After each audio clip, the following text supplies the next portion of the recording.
Welcome to the Busy Pastor Podcast. We are here to equip and encourage pastors to be busy with the right things. My name is Gibson. I'm joined by my co-host, Trent Stewart, the lead pastor at Foothills Church. Today, we are talking about being busy with the ability to say, not yet.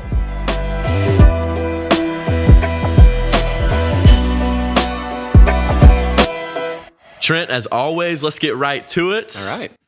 What are we talking about here when we say it's okay to say not yet? Yeah, what we're talking about is capacity, and not necessarily capacity as a leader, but really your capacity to be busy with the right things in the ministry of your church. And so it's okay to say not yet to the things that we might want to do in the future, but we don't have the capacity to do right now. And so I don't have enough budget to do that ministry. I don't have the right leaders or the right leaders trained to do that.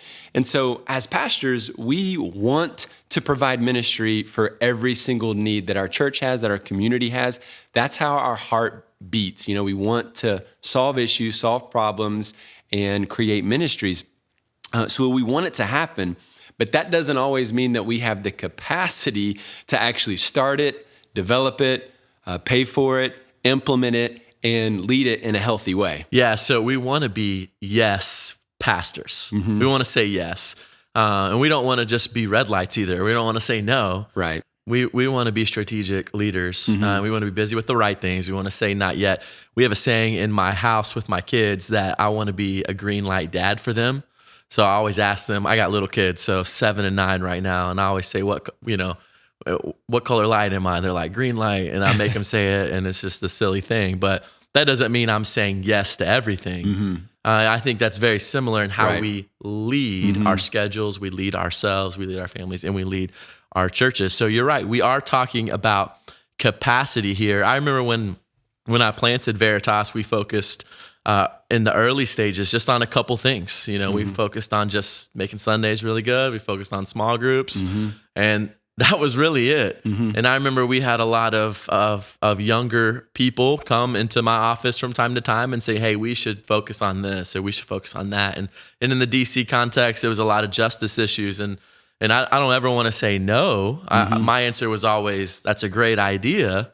You should do it, or let me help you do it. Let me help you think about doing it. Or 2, that's a great idea, but not yet. Yeah. And so in 2 decades of ministry, you've said probably not yet a lot. A million times. And as pastors, we have to get used to saying that. And part of the issue that we struggle with is that we can't say it.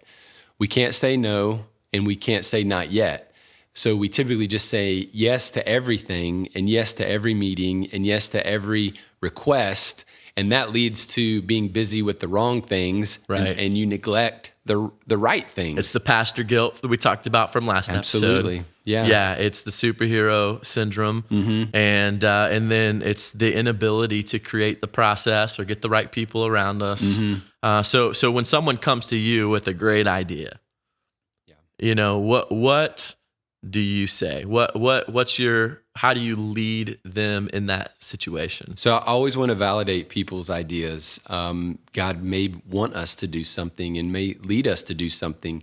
And so I want to validate, hey, that's a great idea. You know, that I appreciate you coming to me or to one of our leaders to share what this is. And then I want to use that as a time to help them remember what the vision of our church is. So our vision at FC is that we exist to develop mature disciples of Christ in relational environments. So any ministry, any event that we do has to flow through that vision. Does it accomplish the vision? Does it help us accomplish the vision? And if it doesn't, then it's an easy no. But if I see a component that it could, you know, now we're in a discussion. And so the very next thing that I do is created a new ministry packet. And so that new ministry packet asks all the right questions. And so it's very robust. I mean, it's 8 to 10 pages deep, asking them these questions to help them realize that this is going to cost money. And so, you know, what's the budget behind it? How are we going to recruit volunteers? How are we going to train those volunteers? How are we going to keep those volunteers? Who's going to, continually cast a vision for that? and get more people involved, and on it goes. So you don't just say, okay, great, let's start it this Sunday. No, you've got to actually have a process to help people walk through. And then as you're, examining that packet, now you're able to see some gaps and some holes. And then, if you want to go for it, okay, go for it. But then you're also set up to say, you know what, this is a great idea, but I don't think we're ready yet. And I love that you have intentionally created a process. Yeah. So the process, when someone comes to you, you can go to busypastor.org/episode 3 and to see the process that we've developed here at Foothills Church. And then you go straight to the vision statement. And if it's a great idea that overlaps, then you begin to push play on the process. Yeah. So last week we talked about growing in our self-awareness as a leader, which means finding our joy in the work, and there's fruit in the work, and we're living in the right lane in ministry. How does this build into knowing your capacity? Like how does self-awareness help you say not yet?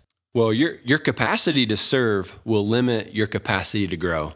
So that means your capacity to grow spiritually, to grow as a leader, and to lead your church to grow in a healthy spiritual manner as well. And so anytime you start something else suffers. Okay, that's so good. One more time. Anytime you start something new, something else suffers. If that wasn't for me, then it was for someone else listening. But yeah. Right. Yeah. I mean, you can only spin so many plates as a leader. You can only spin so many plates as a church.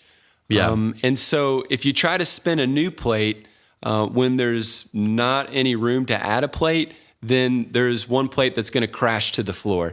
And so that means there's a ministry that's going to die. There's a ministry that's unhealthy. There's a ministry that's floundering that will die or will not, be healthy. And so you're focusing. It might have some cracks. There might be some weeds that grow. And as pastors, we like to start new things, and we don't like to make sure the ones that we have running are healthy.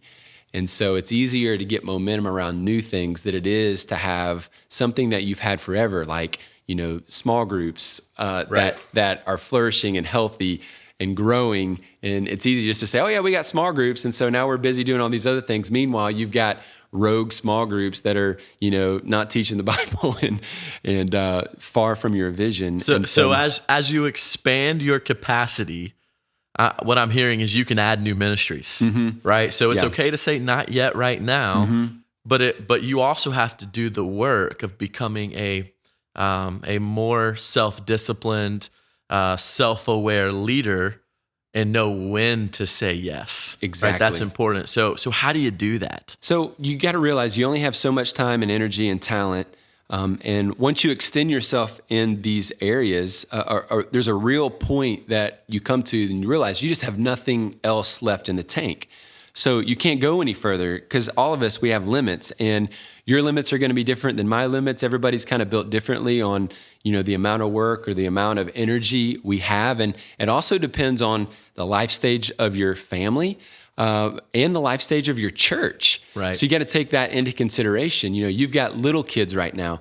It's exhausting, when you have little kids. You're surviving every single day. We're crawling into bed. Yeah, I mean, you're 9 o'clock. It's just so challenging. And then for me, my kids are teenagers, so if they come out of their room, it's a miracle, right? It's like, oh hey, you're still here. It's great to see you guys. And so it's just a different season. So at night, I find that I've got time to read, study, create. Those kinds of things that I didn't have when they were little. And then I look at the life stage of my church. In the early stages, like when you planted Veritas in the early days, man, there's only one or two things that you have time to actually do. You're in survival mode because you're spending a ton of money or a ton of time raising support, right? And so you're trying to make Sundays exist. You're trying to have volunteers just to have a Sunday. Oh, we could do a whole episode for church planters. Yeah, on and what we to will. say yes, We not will. yet too. Yeah, because that's one of the mistakes that we run into as church planters is like we start so many things early and then they all flounder. So what is the life stage of your church? And then you're looking at the life stage or the season of your staff.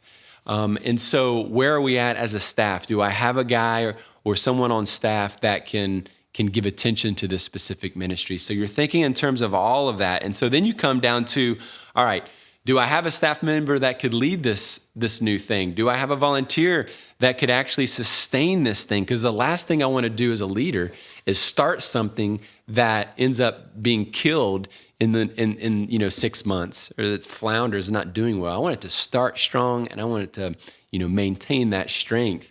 And so we've got to think through all of those stages of our personal life and leadership and the personal life of our church and our staff. Every busy pastor wants to be busy and wants to create these things. But at the same time, we have to understand our giftedness and our capacity to lead these things. And so we get into the conversation of, do we have somebody that we can delegate this to? Are there things on our plate that we just need to eliminate so that we can do something new?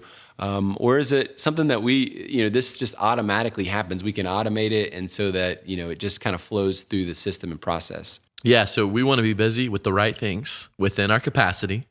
And your capacity is different from another pastor's capacity.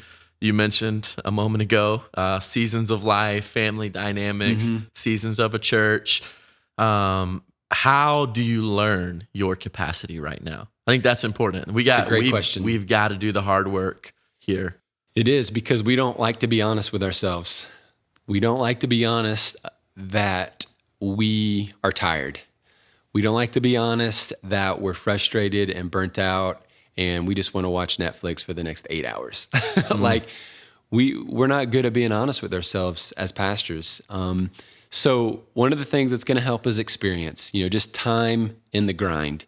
And so you're going to experience, the burnout, you're going to experience the tiredness, and you've got to be honest with yourself. You've got to say, man, I am just drained. I'm empty. I'm not happy. And that experience, through your experience, you're going to sense that. Be honest with yourself. You're going to have some trial and error.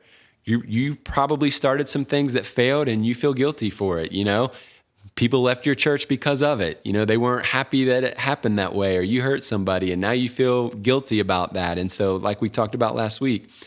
But as always, you need honest mentors in your life. You need honest coaches, guys in your life that are going to say, you know what, Greg, you're burning yourself out. You're doing all these things. You're not doing anything really well because you're spinning so many plates. What area do you need to really hone in on and focus on? And so these are just ways that we learn our capacity. We've got to be honest with ourselves, and we've got to be self-aware. We've got to really do some internal, thinking here and really be honest. Yeah, if we're unhappy as pastors, that doesn't mean we should change our occupation. No. That means that we should, like you said, be honest about our lane that we're in, the season of life, the experiences that we're currently having. Yeah. Have mentors walk us into maybe the right lane, right church, right season. Yes. And then begin to see joy and fruit in the work. And I love that term, get in the right lane,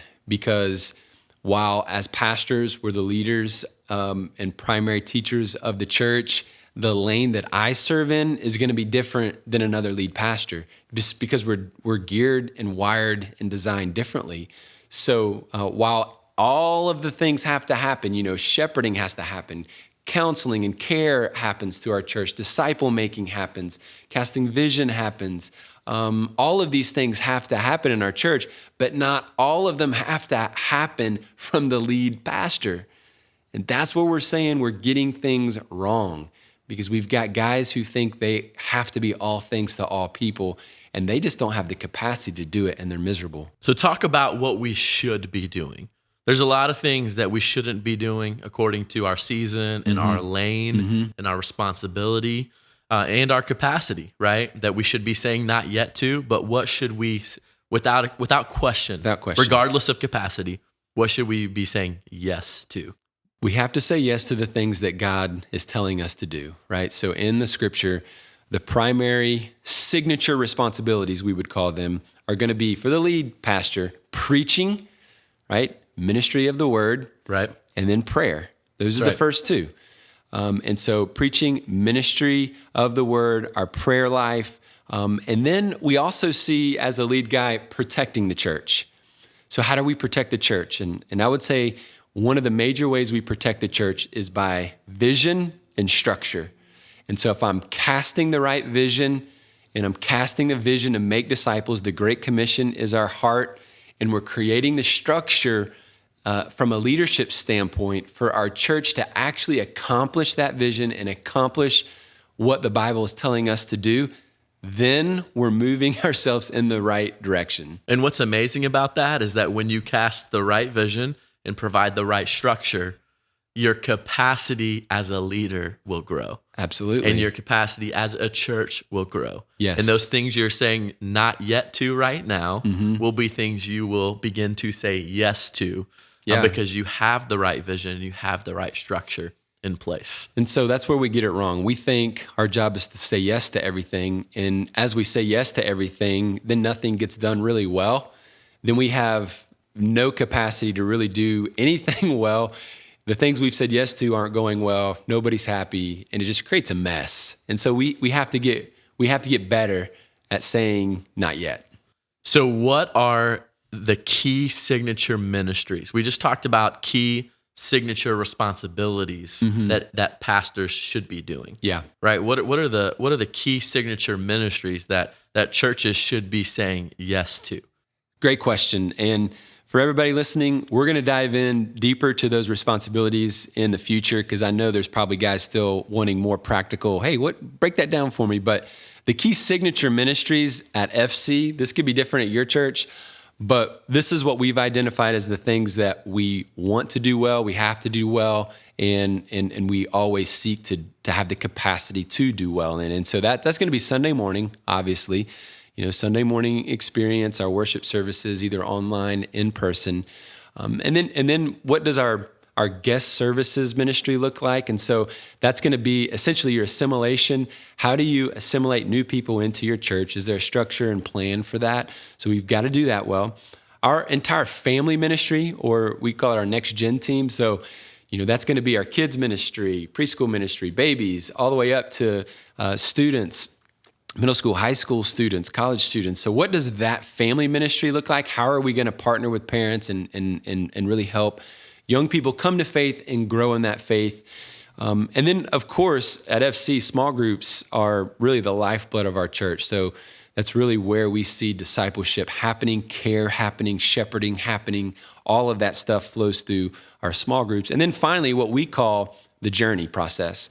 And so the journey is what we call our discipleship strategy. So how are we developing mature disciples of Christ in relational environments? So that's going to be a series of classes and ways that we help people assimilate into our church, find ministry in our church, get equipped for ministry, and then flow into those ministries. Yeah, so to summarize, the three signature responsibilities you mentioned: preaching, praying, and protecting the church. And that's through vision, the right structure. And then these key signature ministries really being five things that we do here at Foothills Church, which are Sunday morning, guest services, family ministry, small groups, and then our journey discipleship strategy. Yeah, and that's not to say that's the only thing that we do, because we have our community engagement, which is also a huge part of who we are as a church, right? And so that community engagement, anywhere from our orphan care ministry to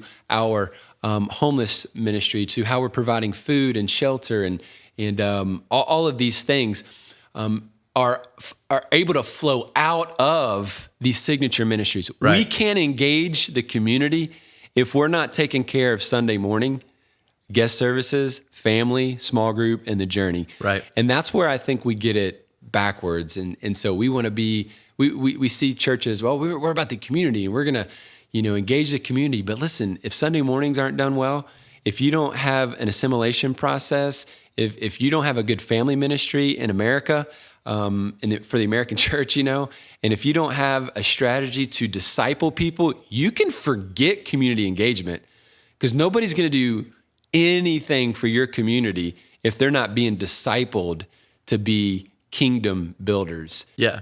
So these are the things that we are not going to say not yet to. Yeah. These are the things we say yes to so that we can say yes to the things we're saying not yet to soon. And so this is such a good conversation. But I want to know, what is something you are saying not yet to right now? Yeah. Well, one example for us is we want to create a counseling center at FC. And so it's just something God put on my heart a while ago. And so we've been praying about it. And, we don't have the resources yet. We don't have the leadership yet. We don't have the structure in place. But it's just an aspiration. It's like, what would it look like if we had a center where people could get biblical counseling and, it could be at a fair price point, and it could be something that obviously is biblically based. And we're just not ready for it. But, I dream about it. I pray about it.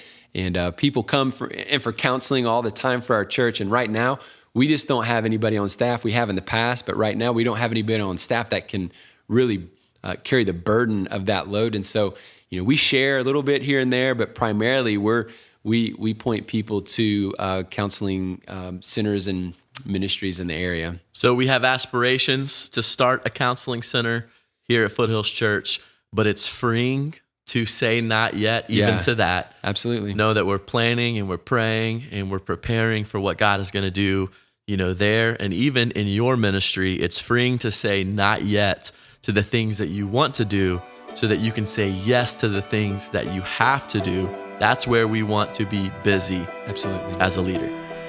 Amen. Thank you for listening to the Busy Pastor podcast. As we close today's episode, we want to invite you to do two things. Follow us on Instagram @BusyPastor. And secondly, if you like today's episode, leave us a review wherever you get your podcasts. Today's episode is brought to you by your worship pastor's forearm tattoos. Roll up those sleeves, boys. Let everybody in the church see that famous word, faithful. If you'd like to actually sponsor the Busy Pastor, email us at info@busypastor.org. See you next week. Until then, let's be busy with the right things.